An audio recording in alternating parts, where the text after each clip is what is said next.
Yeah, we got spring break coming up in a couple of weeks, so sometimes we go to resorts and he's an old man, he's a nice guy. Hey, you've met before. Yep. I think I did one of your classes or something. Maybe we met at a lunchtime. Yeah. Well, thanks.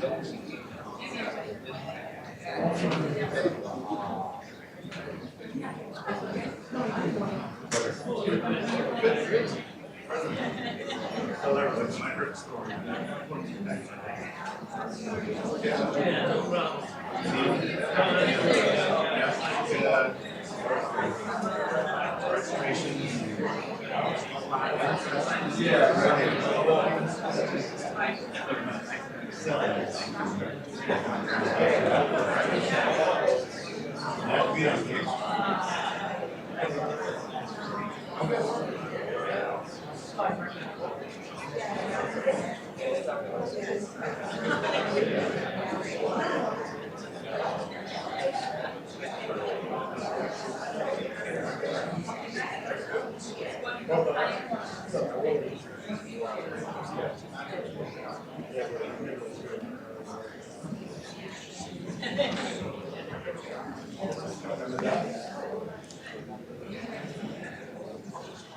Good evening, everyone. Can you hear me? All right. Thank you for being here this evening. We appreciate you coming out to our event tonight. Thank you. My name is Rachel Siglo, and I am the Deputy Director at the Gerald R. Ford Presidential Foundation. If I could ask you all to do one thing, take out your phones and put them on silent, please. That would be very helpful. Thank you. I wanted to thank our partners, the World Affairs Council of Western Michigan, for bringing such a great speaker series here to the foundation and the museum. This year it's been wonderful, and I hope you've all enjoyed it. We've got a few more to go, but looking forward to tonight's talk. Please be sure to check out the foundation's website. We've got upcoming events in addition to our events here with the World Affairs Council. And I'd like to introduce Erica to the stage. Erica?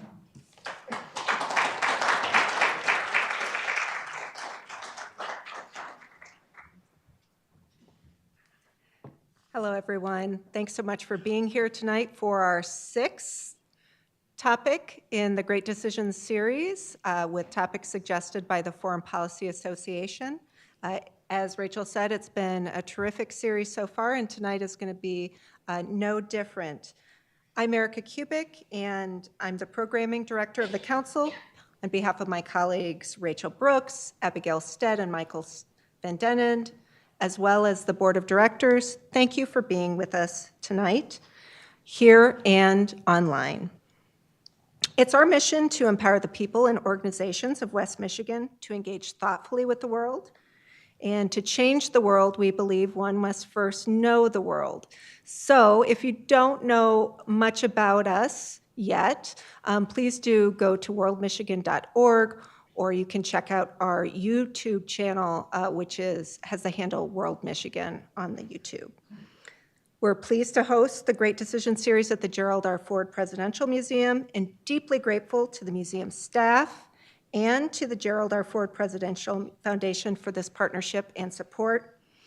Thanks as well to the GRCC and museum video teams for their expertise enabling the live stream.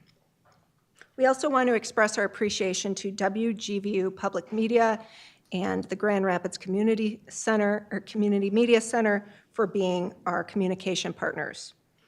Now let me introduce our presenter for this evening. Richard Rossow, better known as Rick, is a senior advisor and holds the chair on India and Emerging Asia Economics at the Center for Strategic and International Studies, or CSIS. And in this role, he helps frame and shape policies to promote greater business and economic engagement between the two countries. Before joining CSIS in 2014, Rossow had been working on U.S.-India relations for over 25 years in a range of private sector roles focused on India.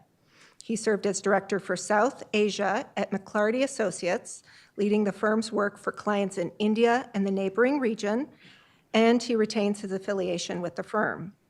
From 2008 to 2012, Mr. Rossow was with New York Life Insurance Company, most recently as head of their international government affairs, where he developed strategic plans for the company's public policy and global mergers and acquisitions work and helped manage the firm's policy issues in India. From 1998 to 2008, Mr. Rossow served as deputy director of the U.S.-India Business Council, or USIBC, the world's leading advocacy group on behalf of strengthening economic ties between the U.S. and India. While at USIBC, he managed the council's policy groups in the energy, information technology, insurance, media, and entertainment, and telecommunications sectors.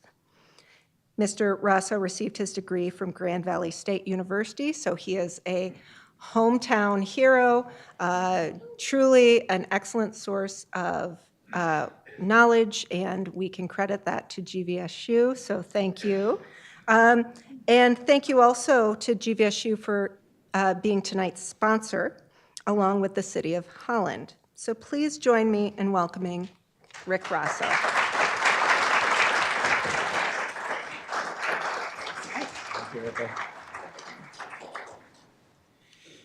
Thanks. Yeah, Russian Studies, Grand Valley.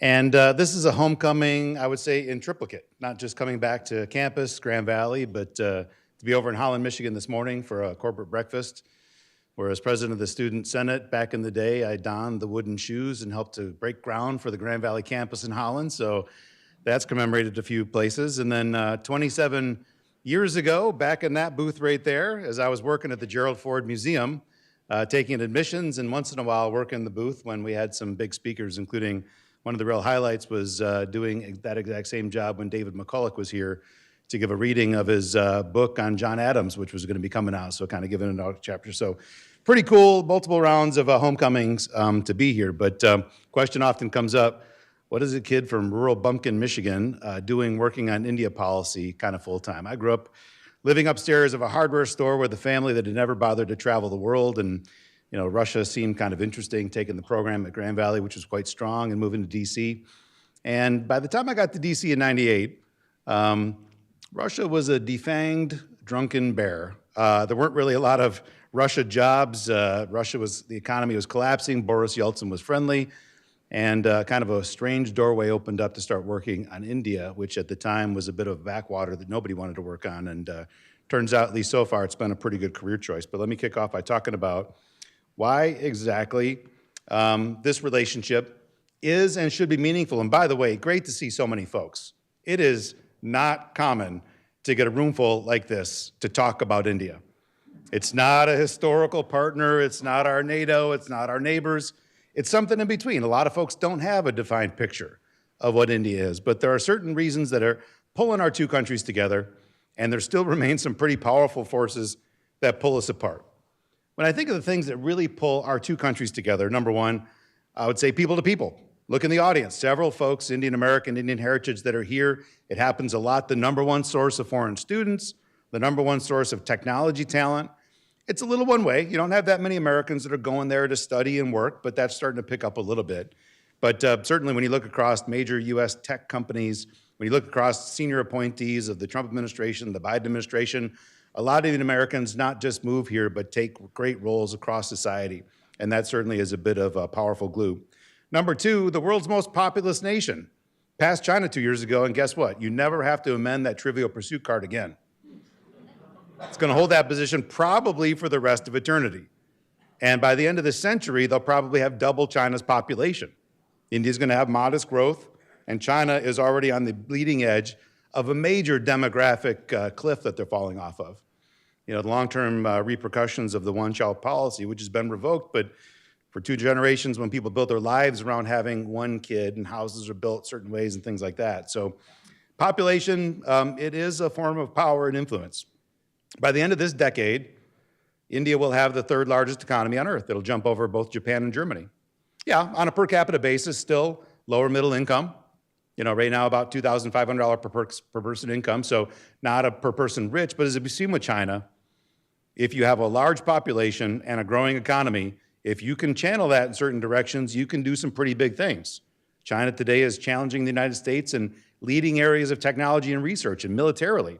So while India on a per capita basis still has a ways to go to reach Western-style living standards, as a country, it's going to have a heck of a lot of heft just around the corner, already does today.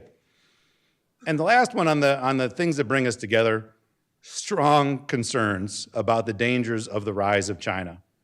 You will see India dancing with other organizations, BRICS, this coalition of China, India, Brazil, Russia, South Africa, and a growing number of countries, the Shanghai Cooperation Organization. And I get calls from journalists all the time when these meetings happen. Look, India is not part of an American alliance or partnership, and that's broadly true on most issues around the world.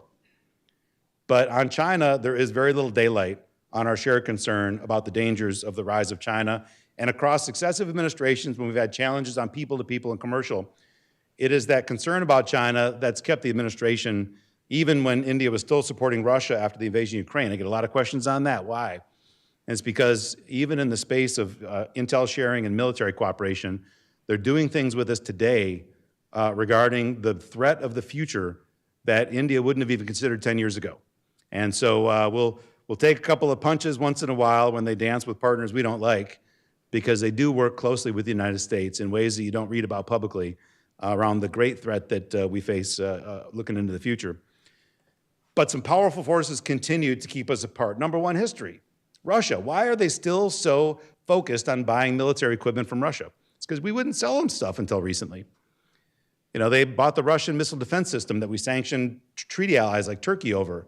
It's because when they came knocking on America's door for missile defense 10 years ago, we told them, no, we're not ready to do that yet. Russia was. And today, because of the divorce in U.S.-India relations across most of the Cold War, most of their tank force, their air power, their Navy power is Russian-made, and they need to keep spares coming in. India's in a very dangerous neighborhood. They can't stop buying Russia's stuff and wait 50 years to rebuild an entire military power because they've got hot threats on multiple borders. So history is still one of those things that pulls us apart, concerns. India's weak business environment, and this is very meaningful. From somebody who came from the private sector and now works at the top defense think tank in the world, there's two camps, those that look at security and those at defense, and there's not a lot of people that live in that space in between. Having a strong business environment can certainly help on the security front, keep our country aligned in trying to do good things. It's been 2 decades since a lot of senior American officials kind of recognized that China wasn't changing the way that we hoped it would. They were becoming more disruptive for the international system. But when every American company owes their economic livelihood to manufacturing based in China, and the kind of effort they can put on the government to not take these steps that multiple presidential candidates promised of calling China a currency manipulator and things, it's pretty tough to pull the plug on that. With India, we're not there yet. It's a big partner to the United States on IT services. It's a growing partnership with the United States on manufacturing. But that economic heft is not yet there to make sure that we keep the ship right and narrow in all weather. And the last, India's got deep concerns about what it means to deepen a security partnership with the United States. We do. Every once in a while, we declare somebody in the world's an enemy. And we tell our friends, you're in the trenches with us or you're not our friend. And India has different views on a lot of countries. Russia's just one. Iran, Venezuela, many others, where we forced India to take tough positions against their own interest. And India's got its own enemies. Certainly the United States doesn't bow to India's wishes in terms of who we consider friends and enemies in the world. So India, they'll work with us closely on China, but the wider embrace, they are very concerned about what that's going to mean. So these are some of the things that continue to kind of keep us apart. But overall, the relationship across multiple administrations is mostly moving in one direction. Quick little snapshot. And, as I think most people know, like my background, my research and such is not India. It's something that I picked up in '98. There's very few people in the United States that have been at the front lines of U.S.-India relations since then. There's other speakers you can get that'll give you a much deeper historical, but I'll give you kind of the broad sweep of what I've picked up in the time I've been on the beat. India got independence in 1947. Oftentimes, shorthand, you hear people say that the United States and India had an estranged relationship during the Cold War. It actually wasn't true in the early years. The United States was a major supporter of India's independence movement. After India achieved independence from Britain in 1947, the United States offered a lot of development assistance. We offered grain shipments when India was going through famines. We allowed India to pay for that grain in rupees, which you couldn't use internationally. So the U.S. Embassy was sitting on a unimaginably high mountain of rupees that we didn't know what to do with. And in one of those great moments of American history, what did we do with that? We plunged all that money back into India to help produce new agriculture growing methods, to introduce crop varieties India didn't have. An American agro-scientist, Norman Borlaug, is still viewed as a major national hero in India, even years after he passed away, because what he did to help India overcome some of its grand challenges. We helped set up some of the first Indian institutes of technology, which yielded a lot of great technologists that are running companies around the world now. And even on security, when China and India had a border war in 1962, tensions escalated. China pierced the border and made it into Indian territory. And, we look back on that, you read the Wikipedia page, and it was a non-event. They attacked at the border, they made it into territory and pulled back. But lines of communication in the 60s weren't quite so good. So if you read our ambassador's journal living in India at the time, in Delhi, they thought China troops might be shelling New Delhi a couple of weeks later. The fear was that intense during 1962 border war. And the United States, in the midst of the Cuban Missile Crisis, delivered military supplies and advisors to help India prepare just in case this was a major war. So that still kind of rings in the hallways. A lot of good things, minor things, but good things that happened in the first 2 decades of India's independence. Then the Cold War calculations came into play. The United States determined that severing the relationship between China and the Soviet Union was in our national interest, that Pakistan opened itself up for U-2 overflights and becoming a funnel for material support to Afghanistan after the Soviet invasion. So the United States began cozying up to the 2 countries with which India had fought wars. And that really kind of forced the separation. There wasn't a lot going on with India, and we had a reason to deepen partnerships with India's 2 great enemies in the neighborhood. And thus begins about 20 years of a dead zone. I run across a lot of folks that were working on the relationship then that talk about the visits that took place and the agreements that were signed. But tell you what, I mean, when I started my work in 98, none of that mattered. Nobody cared. There was no relationship really to kind of speak of. The business community did have a bit of a spark in 1991. The first Gulf War, oil prices shot through the roof. In India, because of its closed economy, they didn't have a lot of hard currency, and they didn't have a lot of oil reserves. So paying to keep oil coming in ended up driving the country almost bankrupt. And they negotiated a major bailout package with the international lending agencies as well as the UK in exchange for getting foreign currency reserves to keep oil and capital equipment coming in. India finally agreed to begin allowing private industry in a more robust way, to allow foreign trade and foreign investment to come in. So 91 is the first kind of awakening when American private companies looked and said, wow, you know, this country, it's at that time, I guess, 700 or 800 million people, relatively poor, but you figured if 700 or 800 million, there's probably a few that got a little money in their pockets and are going to want to buy American goods and such. 1998 was the second big wake-up call. That was when India tested nuclear weapons. They'd done what they call a peaceful test in the 1970s, choosing not to develop a nuclear capability party when they said, we're going to have a nuclear deterrent. And Pakistan tested a couple of weeks later. Little moment. I mean, that's when I showed up in Washington, D.C. and got my first India job just after the tests. That's how I got an India job. Nobody wanted to work on India. So a Russian studies background. The only thing I knew about India that day, I knew that Bangladesh was a... And if you're not familiar, turns out it's a different country on a different path with the Russian studies thing. And so it just hadn't really been part of my universe there. But so I took the job nobody wanted because India just tested nuclear weapons. There were sanctions. The business community had really been bothered when they've tried to make some of those initial investments. And it was a historic moment. You know, the United States was at a pivot point.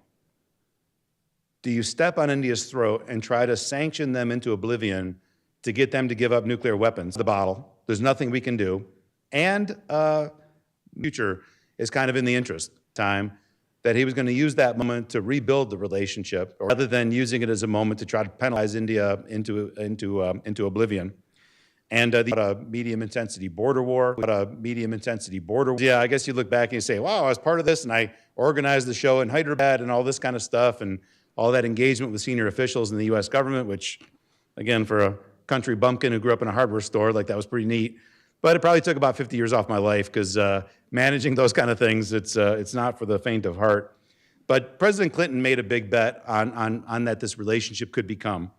And President George W. Bush really doubled down on that. So you saw after Bush took office, he really prioritized India. And imagine this, you know, to go from nuclear tests in 98 and sanctions to laying down a pathway for civilian nuclear cooperation just 6 years later. Sometimes even relationships that have been in the frozen cold can move really, really fast if you got a couple of leaders that are really committed to it. So that's what can happen once in a while in those rare moments when the stars align on the US-India lane. It's not all peaches and cream since I've been working the beat. You know, only 10, 12 years ago, the relationship went into an absolute and utter deep freeze. India had some anti-commercial policies. They felt that growth rates of about 10% based on some of their early economic reforms were kind of the minimum. The government began trying to lock in a lot of social protections. You know, and for a developing country without much of a vibrant market to speak of, that's a little early to lock in Western-style, you know, social conventions, some would say. And they began almost going on the attack against companies. You know, this disdain and concern that companies are inherently evil still kind of exists there. Big strategic moves with the United States, like civilian nuclear cooperation and a big fighter program. We thought that either Boeing or Lockheed were going to win, which would have been one of the biggest defense deals ever signed with any country. Those fell off the cliff. A series of commercial disputes. We downgraded India's airports authority because India was buying Boeing Dreamliners, and they didn't have a single engineer that was registered to be able to review a Dreamliner. So all those planes flying in, when they got to check out what's going on and is it working right, and they didn't have anybody that was actually authorized to be able to do that. So of course they got downgraded. But all this stuff came all like in quick succession. And then the arrest of an Indian diplomat up in New York City, if anybody remembers this, in December of 2013, just triggered a complete and utter collapse in the relationship. A lot of folks on both sides, and I'd say particularly in Delhi, that had just been gearing up for a fight. You know, they get a little tired of all this rah-rah, America's our partner kind of stuff. And, you know, as soon as the arrest happened and all the other stuff that led to that, the gloves were off and we were just punching each other nonstop, to the extent that, as I was talking about this morning at the breakfast, you know, if you've ever been to the U.S. Embassy compound in Delhi, there's a public road that runs between the two parts.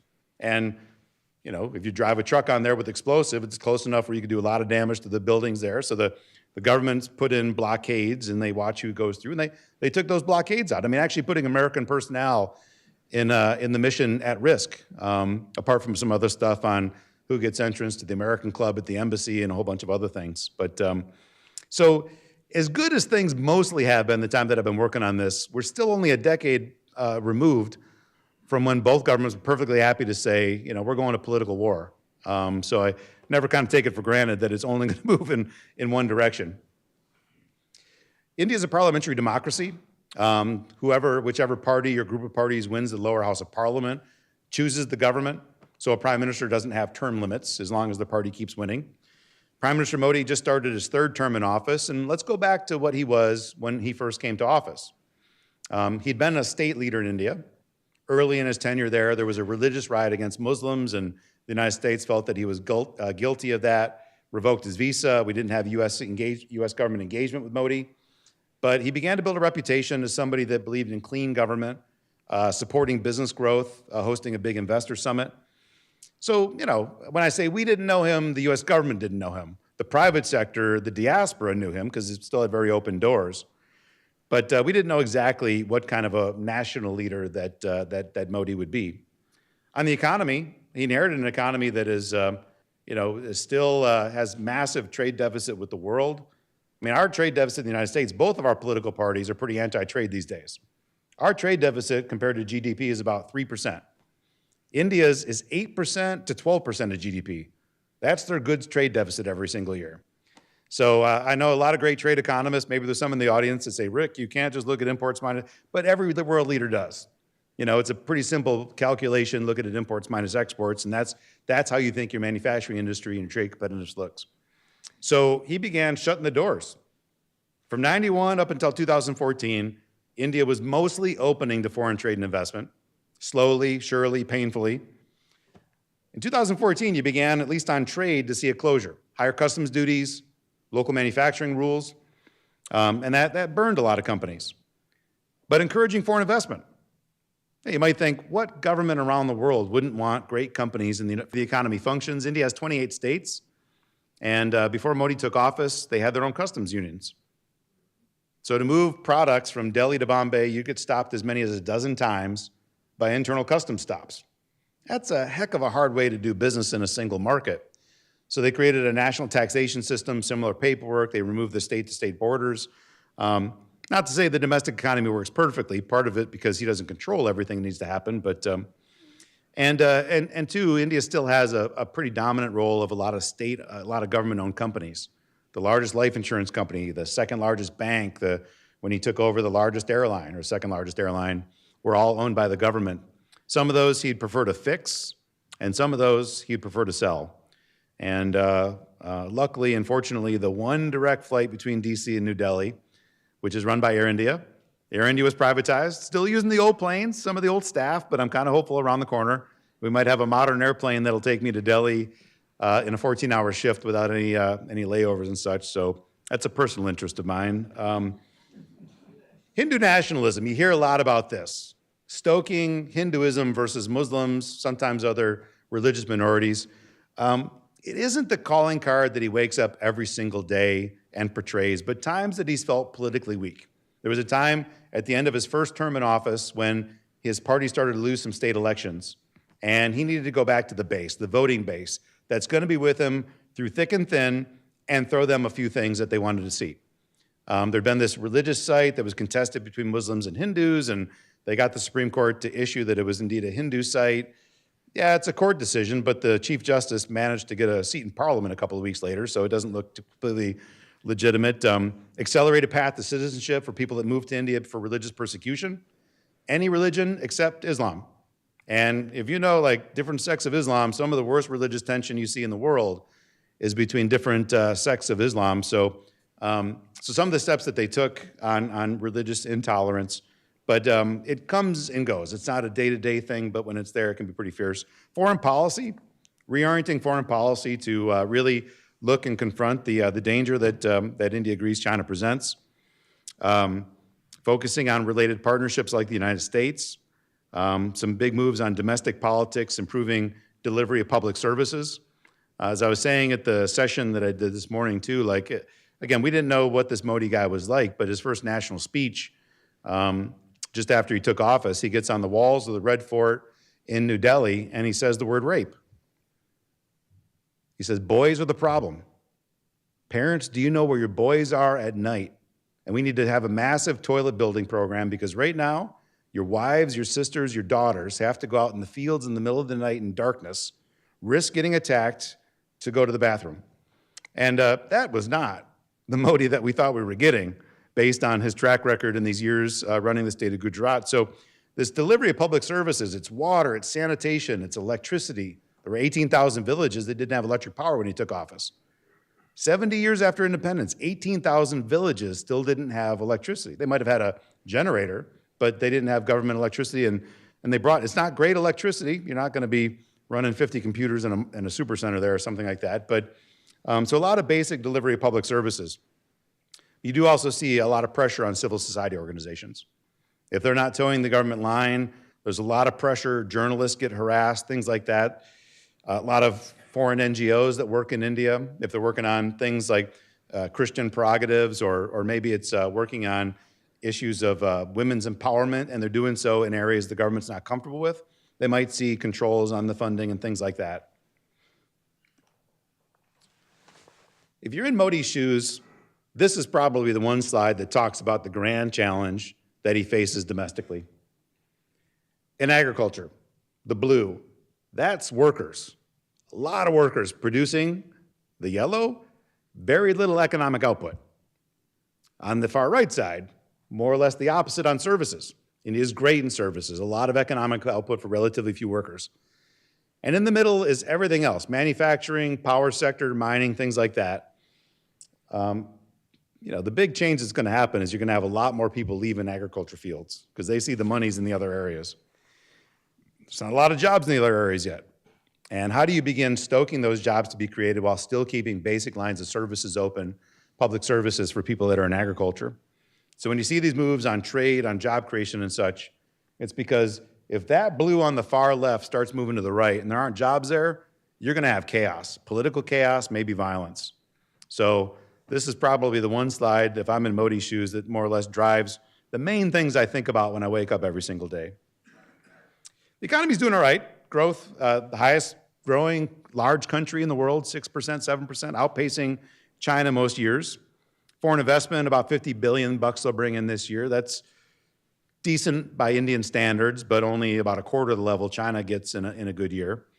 So you got some good announcements by Apple and suppliers, and it feels like there's momentum. There's not.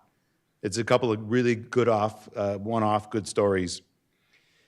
China remains India's largest goods trading partner if you include Hong Kong, and a massive trade deficit in China's favor. So, and India doesn't have the kind of exposure American companies do to manufacturing. So some of the crackdown you see on imports from China that we're doing, India's already a little further along that curve, including national ban on TikTok and about 200 other Chinese-made apps.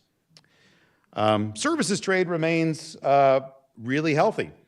India, you know, what we consider China on global manufacturing, India is that for IT services. Most American companies that have any exposure to India commercially, it's on IT services. The back office doing software and engineering, things like that. So IT services still kind of remains the bedrock in a lot of ways on what's happening in the US-India commercial lane. Thinking about, if you're in Modi's shoes and you're thinking about your economic linkages with the United States, we are the top export market for their stuff, by far. They send twice as much goods to the United States as they do the next largest trading partner.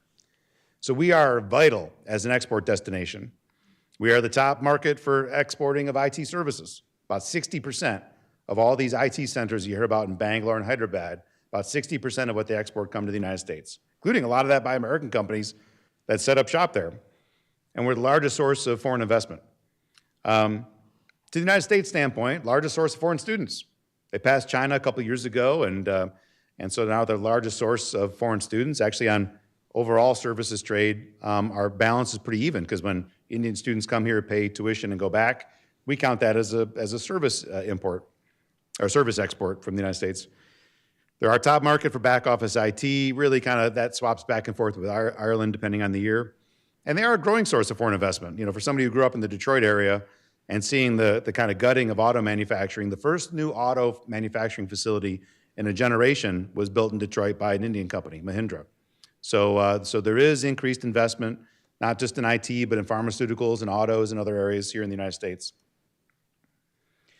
On security positioning, I kind of hinted at this in the beginning.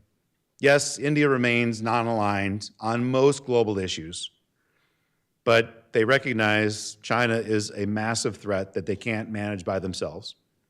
So in that front, partnership with the United States isn't just a nice to have, it's a must have. 5 years ago, China invaded the border. India is the only country that's had armed conflict against China in the last 40 years. So when you see the BRICS summit and people are wondering, like, is this really a partnership? We haven't had armed conflict with China. India has. Luckily with, I didn't say luckily, but clubs and knives, they haven't had shots fired against each other in a couple decades, but it's happening all the time. The Dalai Lama. When the Dalai Lama fled Tibet, he moved to India. Tibetan Buddhism is resident in India, and he's about 90 years old. And when he expires too, the future of Tibetan Buddhism, and that's something the United States has got a stake in. So on trade, on cyber, on border, on maritime, India looks at China as a multi-domain threat, and the United States is really one of the only countries that's willing to step up and help. Pakistan remains an annoyance from India's view. You haven't had a major terrorist attack in years, partially because the United States has kind of given India carte blanche. If Pakistan terror groups hit you, and we know those groups are not disassociated from the government, you can strike back, and we're not going to give any grief. That happened, about 8 years ago when India initiated counterstrikes against Pakistan after terror attacks. And the United States just treated it like day after day. We went back to do things with India that we'd been doing the day before.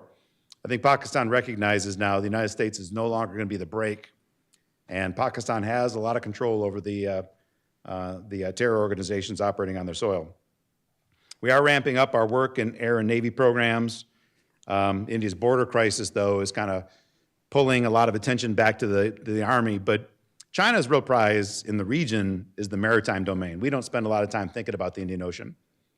When American strategic analysts think about the biggest security threats China presents in the maritime domain, it's to the Taiwan Straits, it's South China Sea, it's the East China Sea with Japan. Probably I'd even say islands in the middle of the Pacific, which China is trying to deepen its relations with.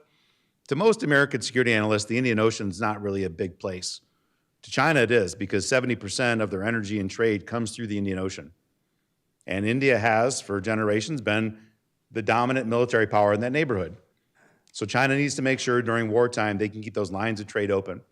And not India or the United States or any partnership can stop that. So China's building a range of friendly ports in Pakistan and Bangladesh, trying to get land in the island nation of Maldives. Came pretty close last time they had a pro-China government. We'll see if they can do it again. So that's kind of like the domain India spends a lot more time thinking about.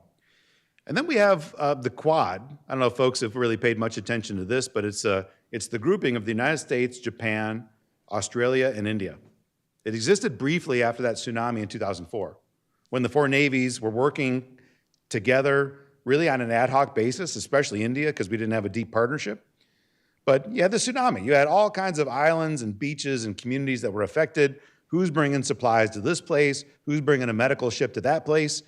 And it just so happens the American Navy commander, Admiral Doran, that was running U.S. relief, had happened to go, because of our military exchanges, to one of the Indian military colleges. And he knew his Indian counterpart. It's not because we had working levels of cooperation. He just knew the guy's cell phone number. He'd call and say, I'm going here, can you go there? Can I get some gas? Can I, and ended up working pretty well. So the four countries had a couple of low-level meetings after that, saying, maybe there's more we can do together. And China at that time still had a veto on foreign policy, to some extent to the United States, but certainly to Australia, certainly to India. This is 20 years ago.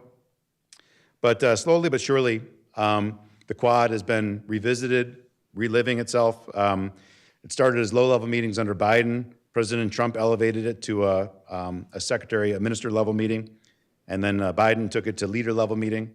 So these four countries are getting together regularly and talking about how can they deliver value across the Indo-Pacific together, and slowly but surely, how can they become some type of military and security partnership in soft ways originally. But so the Quad is a grouping to keep an eye on as well.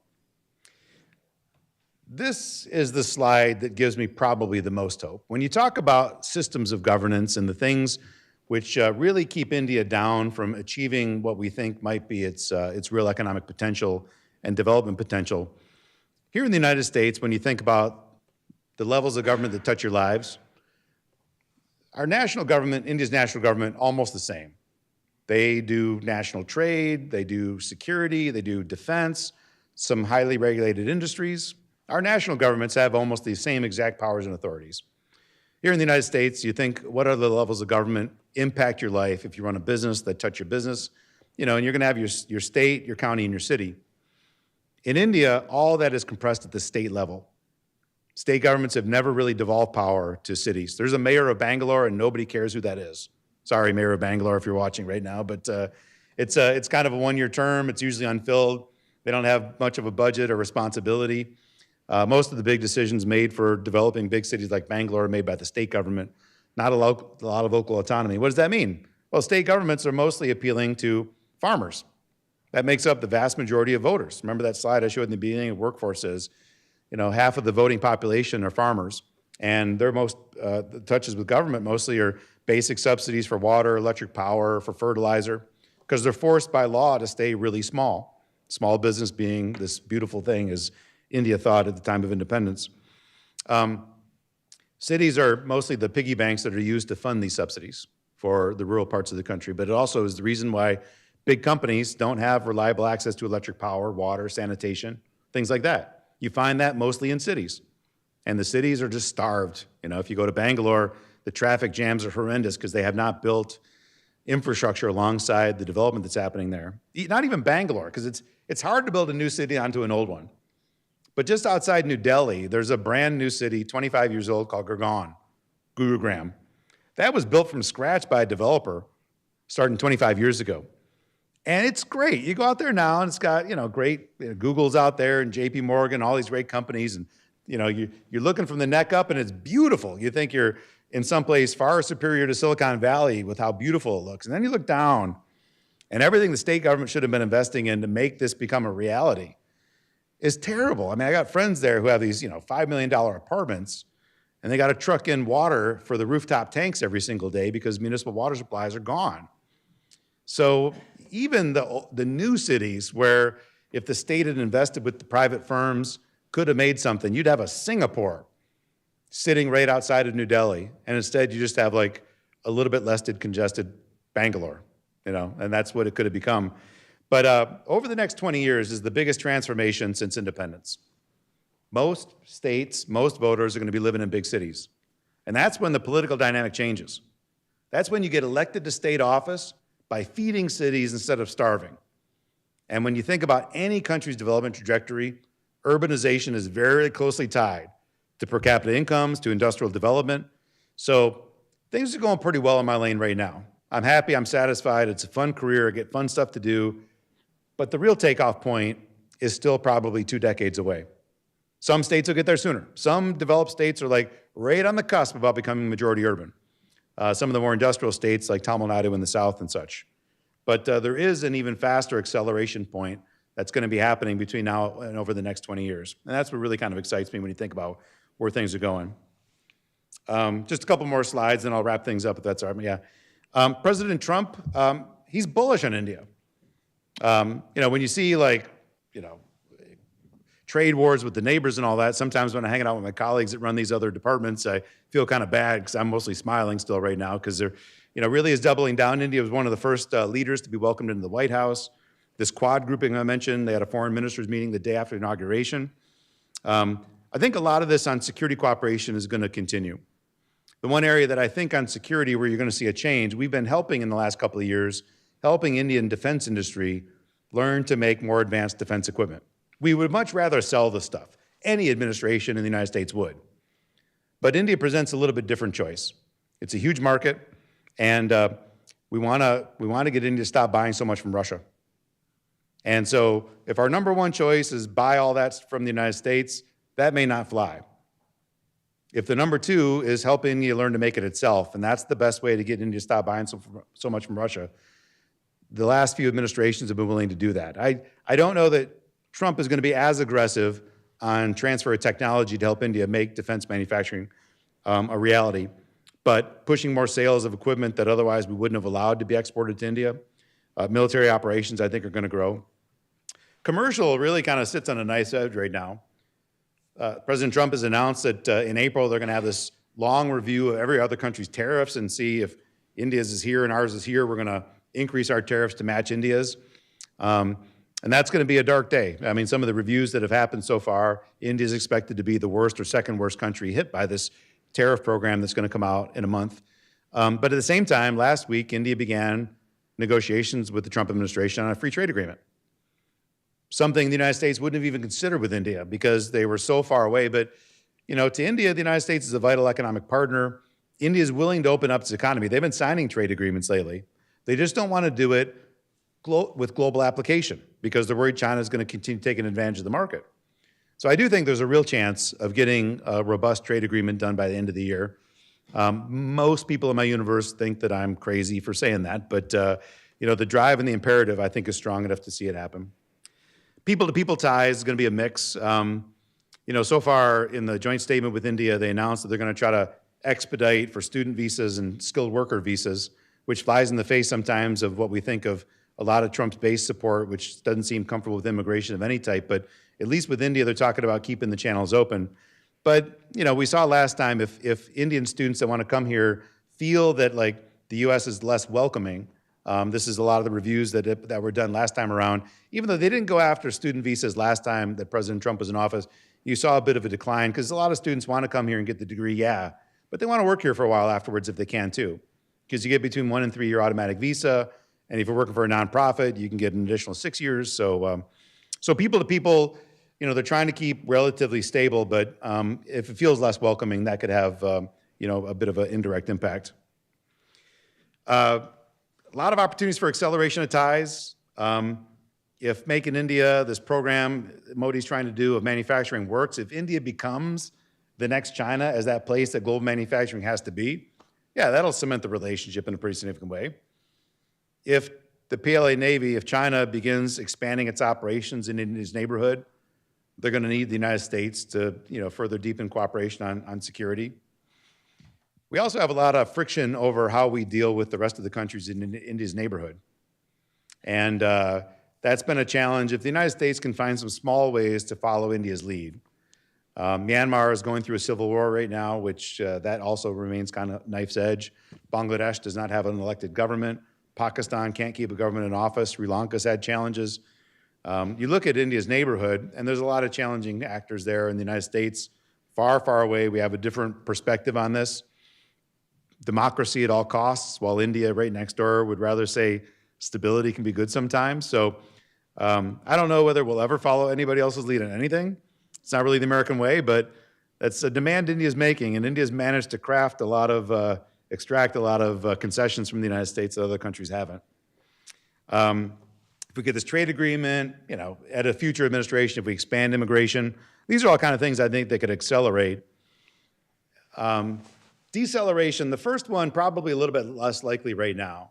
If the United States initiates stronger sanctions against India for its continued relations with Russia. You know, Modi, he's got, you know, it's not all peaches and cream. I talked about some of the downsides, but overall, he's been really good for deepening the relationship, both on the commercial and security front. And if he loses, I work with a lot of the other parties that are likely to take office. You're likely to have a coalition that can't take 2 steps in a significant direction. So I do think the U.S.-India lane will slow down if he loses, whatever grouping kind of comes together. U.S. elections, more introverted. I think you can say that's happened to a large extent. India's religious intolerance reaches a tipping point. If we expect India there to be in the trenches, as I kind of talked about in the opening slide, the next time we demand that some country is the world enemy, And at this point, the defense relationship with India is deep enough where we say, you got to be there like 50 other countries show up. And he's like, nope, that's not my fight. I have a very different perspective on that. That could cause a deceleration of ties. Some of the economic and commercial stuff, India continues to try to close the door, and if we don't have a grand opening on that, a lot of U.S. companies, a lot of members of Congress, when they wake up and think about India, the last thing they heard was something negative. So the commercial side, the closing of the market to try to stoke domestic manufacturing is another area that I think could cause a deceleration. But let me just say in closing, overall, pretty bullish. I've seen mostly things moving in the right direction. And again, because of demographic changes and urbanization, I do think that it's going to move in that direction. I think China presents a security threat we can agree on, and that triggers defense partnership. So that's my appeal and pitch as to why I'm working on India. Well, I'm happy this many folks showed up to hear about India, and hopefully you'll have an opportunity to spread the ideas that I shared here a bit, but I know there's always great questions, so let me wrap it up there and take any questions you got. Let's thank Rick for a great presentation. Thank you, Rick. Yeah. Awesome.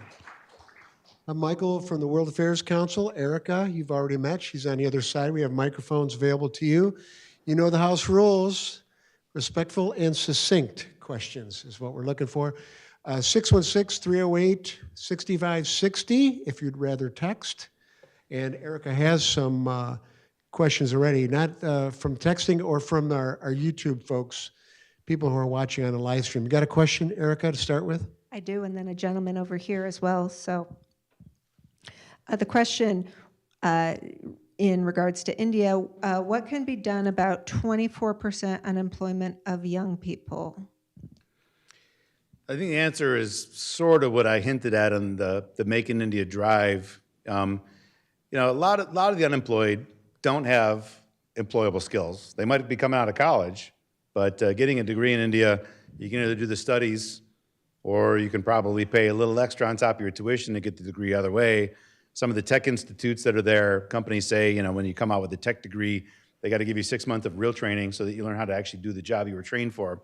So even the folks that, a lot of those youth that we're talking about may have a degree, but they may not be employable. They still may be, at best, medium skilled. And moving into high-end services and things like that where you see a lot of growth, either you focus on upskilling people to be ready for those, or more likely, India has to have a robust manufacturing sector. And that includes all levels of skills. And getting manufacturing, I touched only briefly on the fact that state governments play such a dominant role. States are in charge of electricity, labor regulations, land acquisition, water, sanitation. And again, very few states wake up every day and think about how they can make those factors better to try to win manufacturing investment, not just foreign investment, even Indian domestic companies to grow. So I do think you're going to have to see a number of other states begin stepping up and making some of those hard choices, cutting down subsidies for farmers, or I should say at least subsidizing the farmers. Right now, it's not really a subsidy. What they tell is the electricity companies, you can't charge farmers. Charge industry twice as much as you normally would to try to make up for the shortfall, which means in India, industry gets bad quality electricity at really high prices. So to take tough choices like that, where if the state were to subsidize rather than simply saying you can't charge large groups, it's hard, right? I mean, I grew up in a society very, very different. And to say you got to charge poor farmers making $600, it's not an easy choice to make, and I recognize that. But progress kind of demands that you got to have basic services, or the state supports it directly rather than, the strange kind of inverted fake support where they basically said you can't charge people for stuff. So it's going to involve a lot of hard decisions that, until you start hitting those urbanization rates, I think are going to be pretty tricky, because the voters still will pull you in an opposite direction. The states that I've seen take tough decisions on reforming power grids, they tend to get voted out of office. I know that, they know that. So I think over time, more states will get there. Right now, I would say you got to move to the states that are more industrialized, Tamil Nadu, Gujarat, Maharashtra. There's a few places that are doing pretty well. Yeah, it's hard decisions on infrastructure, and that'll create a lot more low-skilled jobs in the manufacturing industries. In light of the ascendancy of the BJP, how fair can we expect their elections to be going forward, and what kind of domestic separation of powers currently exist there? Yeah, so India, sort of like the United States, has the three, they've got the executive, there is a president of India, which is like the King of England. That person's job mostly is to put final signature on laws, not usually a power they exert, in the negative. They don't usually not sign laws. So, to form governments, things like that. Not a ton of power is vested with the executive. The legislative is, not unlike Britain and a lot of others, is really where a lot of the real authority lies. And the judicial system, which is still pretty independent at the upper levels, at state high courts and at the Supreme Court. There's moments, I mentioned about the contentious religious site when the Chief Justice of the Supreme Court made a decision that favored the BJP and then got a parliament seat. Yeah, you look at that, it smells a little funny. But then, the Modi government initiated a new election funding scheme that dramatically favored his party, and the Supreme Court shot it down and forced them to open up the books and say who gave all that money. So the courts still have a lot of autonomy, but you asked the deeper question on elections. There's two ways to look at that. The government in India, and at state level too, they do everything they can to try to limit independent voices. At the state level, they jail parties that are in opposition. At the national level, you might have heard years ago this demonetization, when they banned most currency and was forcing everybody to move to digital.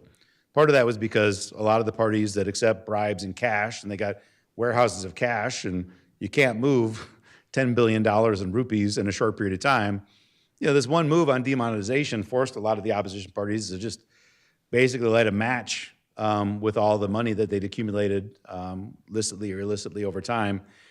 And banning funding of organizations, like banning media or pushing back on media that gives an anti-government image, all this stuff. And you know what? Like, Indian voters don't care. A lot of people in my universe get really bent out of shape when they see these things happening. But for somebody who's been on this beat for almost 30 years and seen opposition parties jailed and seen the press controlled and everything else, voters didn't do what voters do. And there's been no interest or ability to actually disrupt how voting actually happens. So even this last time, the polls said Modi was going to win, 2/3 or 3/4 of parliament seats. He actually won only 35%, forced into a coalition for the first time. So the governments try as hard as they can at all levels in India to silence opposition parties. They really do. And voters don't care. They just do their own thing every single time anyway. So it's pretty incredible. I think the harder sometimes they push back, the more voters want to rebel. So it's not the break you want, but it is the break you've got in India. The hot corner, getting a lot of them up there. All right. Yes, sir. Does the United States have any concerns about the relationship between India and Pakistan with the fact that both have nuclear weapon capability? Yeah, I would say it's not a front of mind concern. Not today. It has been in times past. I think when they both tested, President Clinton said it's the most dangerous border in the world, the border between India and Pakistan. And just after our own 9/11, there was an attack on India's parliament, and India and Pakistan had 1 million troops at the border, and it looked like there was a potential chance of nuclear war. The U.S. Embassy told all American personnel to leave the country. So you've got those moments, but those start fading a little bit further into the distance. Right now, I think everybody looks at it as détente, that both governments aren't going to let the nuclear genie out of the bottle, barring, if Pakistan initiates a terror attack and India goes in deep, and it's a life or death situation, maybe Pakistan chooses to use the bomb. But I think most scenarios we look at playing out right now, as long as you still have the military in Pakistan controlling the button and the military controlling society in Pakistan, it's, again, not the comfort that you want. You'd rather have an elected government that's making those kind of decisions. But, the military on good days has been a better partner of the United States than the democratic elected governments have been in Pakistan. They're not all good days. The military in Pakistan also controls a lot of the organizations that were killing American soldiers in Afghanistan. So it's good and bad days, I would say. But overall, we see enough stability in Pakistan and enough concern about a nuclear conflagration destroying both countries where I don't think anybody wakes up every day and worries about that as the main thing. For India, their eyes are more on China now than they are on Pakistan. But that can change. One terror attack against a military base, which, just a decade ago seemed like it was practically a monthly occurrence, and suddenly you might have both sides ramping up again, and then I think more people, I'll be up here at that point and change my tune a little bit. So we're 2 bad days away from changing that dynamic from not really on the radar screen to holy cow, let's watch out. Uh-oh, just back from 2 years in India, so he's going to have tough ones here. My favorite restaurant, is that what's coming up? Yes. Namaste, Rick. This has been really insightful and an eye-opener for me. I'm Sanchit, who runs an initiative of bridging India and US. I have a question regarding the trade surplus from India, which is 35 to 40 billions right now. Let's say the tariff remains unchanged for next 4 years. So what are the sectors which US should target in India to get that trade surplus done, or let's say exports more to India apart from the defense? Because of course defense is increasing. Is there any other segment which US should be targeting India? Thank you. Yeah, great question. Even the climate-focused Biden administration, the dirty little secret, most U.S. exports to India are hydrocarbons. We are a major supplier of oil, gas, and coal. And, as much as we cared about climate, we didn't really feel, it was our job to stop selling that stuff to India as they were kind of fueling their own. So, when you talk about like growth in U.S. exports, right now, like that's really the area that's been driving. But there are other sectors that I think have real promise and opportunity. India is throwing a lot of money into the market right now. I mentioned like this Make in India program originally focused on protecting Indian industry. Increased customs duties, mandatory local manufacturing. It's actually changed and pivoted in recent years. India, much like the United States recently, is focusing on domestic support and subsidy programs. They did it first. The United States came guns blazing. You don't do that. And then we did IRA and the CHIPS Act and the infrastructure bill and realized, okay, maybe we'll do that too. So maybe we learned some lessons from India. So they're actually trying to throw a lot of money at jump-starting industries that they want to be better in. And some of that gets back to basic industries. Make in India, when they first announced it, they were talking about semiconductors and telecom equipment and IT. You don't usually go from non-competitive with Bangladesh on textiles to better than Taiwan on semiconductors, but that was kind of the leap that India was trying to make with the big manufacturing push. But now they're right-sizing towards industries like paper mills and textiles and basic chemicals.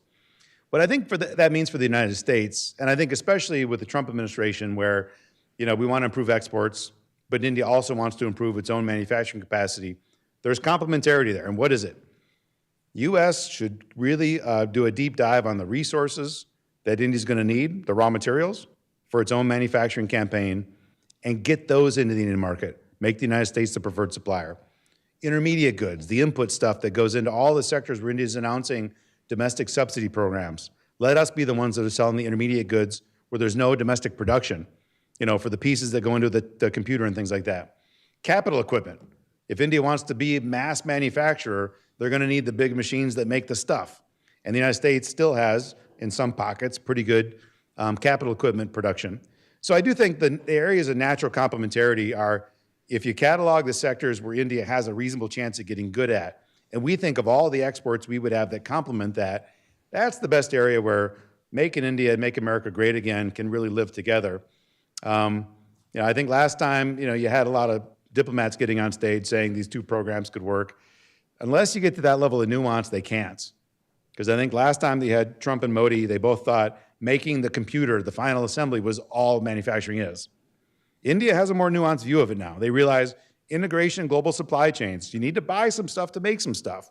So I think India's view is more nuanced. So I think the United States has got to take advantage of that to help our exports, which will also help to create jobs in India. So there is a complementarity, but it's going to take a scalpel, not an axe. Yeah. I've got a couple text questions while some folks in the audience might think of their next question. One, could you comment on Indian military size, mandatory service, et cetera? I don't have a lot of detail. I mean, I think it's the largest standing army in the world, but the complexity, the capital that they're buying in, the new equipment and such is relatively outdated and modest there. But no, sorry, I don't have all the details on that.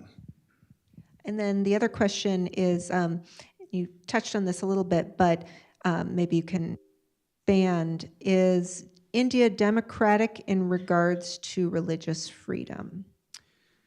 Yeah, it varies from community to community. Part of it is sometimes you have the different religious communities that are divided, and therefore you've got freedom to practice religion when you're around people of the same religion. In the South, where education levels tend to be a little bit higher and religious tolerance is a lot higher. So in the South, you got a lot better track record. But when you start moving in the North and some of the states where the BJP has tried to use that to some extent, some of these states, like the state of Uttar Pradesh, this one state in India has 240 million people. That's a country. That's a big country. And the parties that were all fighting for dominance there used to be focused on the different Hindu castes, the different levels of social hierarchy. And the BJP trying to change the dynamic there. Don't focus on caste, because there you got like 8 different folks. Focus on religion as the reason to get out and vote. Then all of a sudden, they present a big majority view, and they've had great election success there. So some states where stoking religious intolerance is a way to beat whatever political odds they had, that's where you kind of see things maybe a little bit rougher around the edges. So most parts of India, you got relatively freedom to express religion, sometimes because you're in your community, sometimes you're in the right part. A few states where religious has become a big political issue, that's when things get, when you got a little bit more bouts of tension and violence sometimes.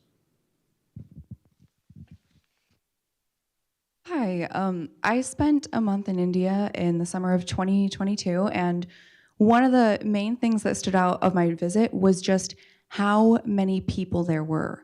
There were humans everywhere you looked, and I wanted to ask maybe a kind of silly question, but can you talk a bit about the effect that the size of India's population and its growth trajectory have on India's development? Is it helping, hindering, or a mix of both? Yeah, I think up until just a few years ago, people looked at it as a demographic bomb.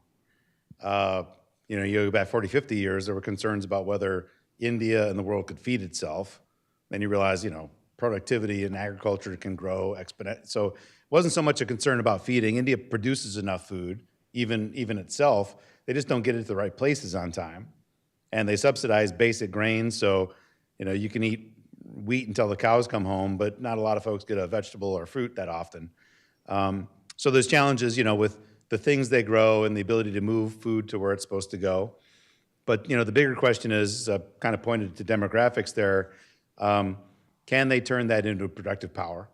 It's still a relatively young country, and that has some value and some merit if you can find productive things for people to do. When I talk about that too, like another issue that I haven't brought up yet is female workforce participation rates. They're starting to bounce back a little bit, but there was a 10-year period where female participation was dropping. So you had youth unemployed, you had women that were less interested. Some of the World Bank studies I read said that, when India was starting to take off and both parents could get a job, great. But once incomes reached a certain level where the man could support a good level of living, the wife went back out of work. So it wasn't really kind of that drive there. So there's a lot of different angles between the youth, between the older, let's say 40, 50-year-old farmers with light education that are moving to cities. What does that employment look like when you move to cities because you dream of these big wages? You probably saw it. You go to a construction site in India, and you got people carrying buckets of dirt on their head. The things that we use machines and tools for, in India, it's still human labor. And there's some sectors where that's good. Some sectors where, you still have a lot of intervention.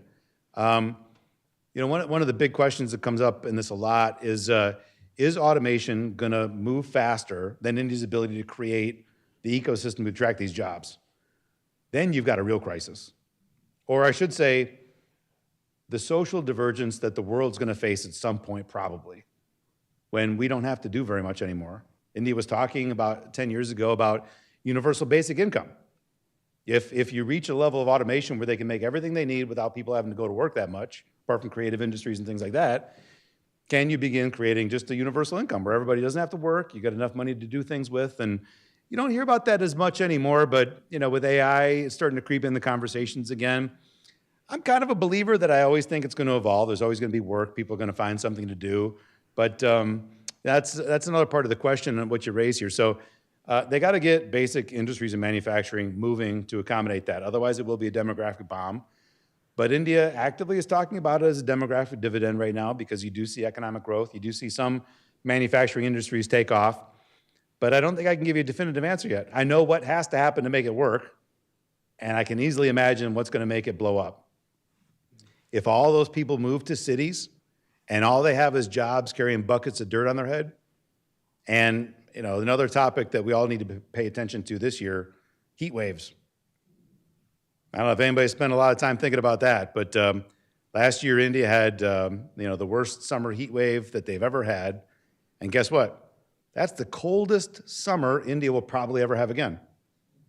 It's only getting hotter, and 500 million people in India and equal numbers across Africa and Southeast Asia do not have access to reliable electricity, much less air conditioning. And if your body goes 2 months in a row, night and day, above 98.6 degrees because the ambient temperature is higher than that, it starts to break down. And so they got a lot of challenges they got to work on pretty fast right here. They can't wait too long. Cities, it's not hard for me to imagine major riots breaking out if they can't get that job creation in cities for the people that are moving there. Urbanization is moving slow. That number was not a spike. It was a slow evolution over 20 years, but it is happening. And every percentage there, is 10 million people. So it's a lot of numbers moving to a handful of really big cities, hoping to find their fortune and finding buckets to carry dirt. Yeah. Sorry, wish it was something a little more positive there. How does India's relationship with Europe compare to its relationship with the United States? They don't believe in Europe. And I say that like I was straight-faced kind of because the European Commission was just there and India did the meetings. It was nice. But they don't find Europe to be able to engage India on a comprehensive basis. So it's individual. I'm sure that's what you meant too. But I thought I would start there with the European Union, where India doesn't look at it as a viable entity to deliver things and cooperate. It's individual countries. Across Europe, India's view, when China invaded, they're like, where was Europe? Nobody called. Nobody helped. Only the United States. And so when Russia invaded Ukraine, that was part of India's defense too. It was like, you didn't care when we got invaded, although the scale, of course, was a little bit different. But I would say the only two countries that are like really active in trying to court India, and India kind of demands courtship, France. And France, to some extent, they've still got islands and enclaves in the Indian Ocean. But they also want to sell a lot of defense stuff to India. And there's some level of commercial integration that's happening there. And the UK. India is actively negotiating a trade agreement with the UK. And if UK ever has a government that lasts more than a head of lettuce or whatever the meter was a couple years ago, maybe they'll get a deal done. Because again, India's pretty open on signing deals. They've signed deals with the Swiss-led EFTA group, Australia with United Arab Emirates. So they're signing trade deals. So I would say like across Europe right now, they still look at too many European countries as unwilling to break from China. And for India, like that's just like breaking from Pakistan was a hard line for India a generation ago. Today, they don't want to see countries that are feeding the beast in China. And that's a real risk and a real concern. So France and UK, defense ties, commercial ties, growing, blooming.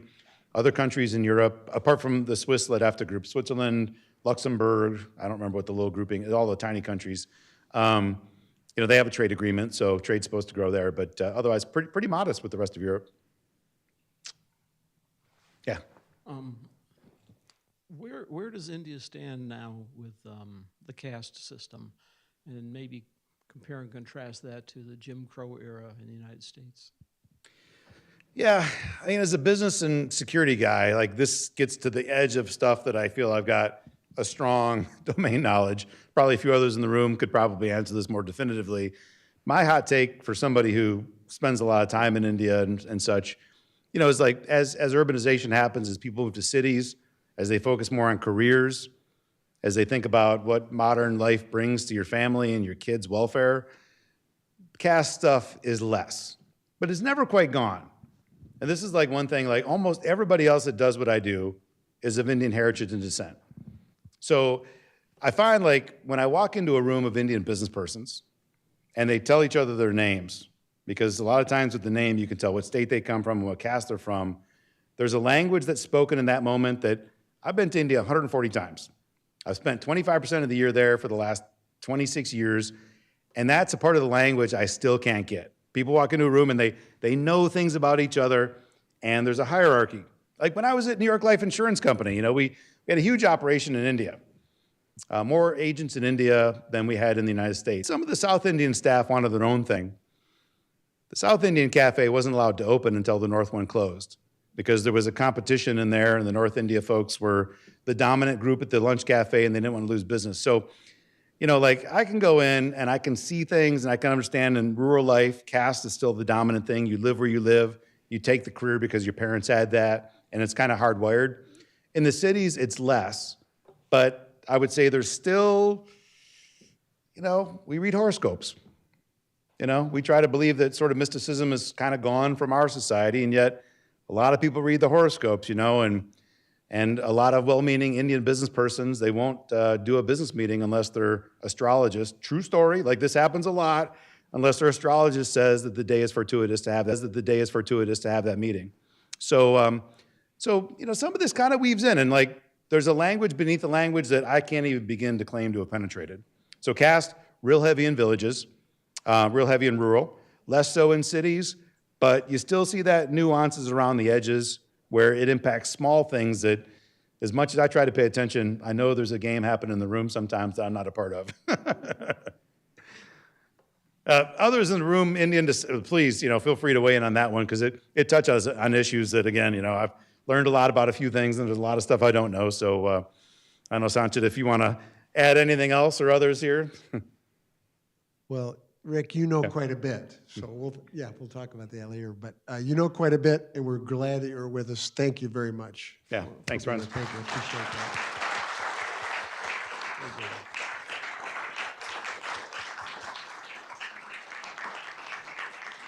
I could see that question getting much longer, and we're at 7:15. So, thank you, Rick. Thank you so much for your expertise. We're glad to have you. Thank you to our good folks here at the Ford.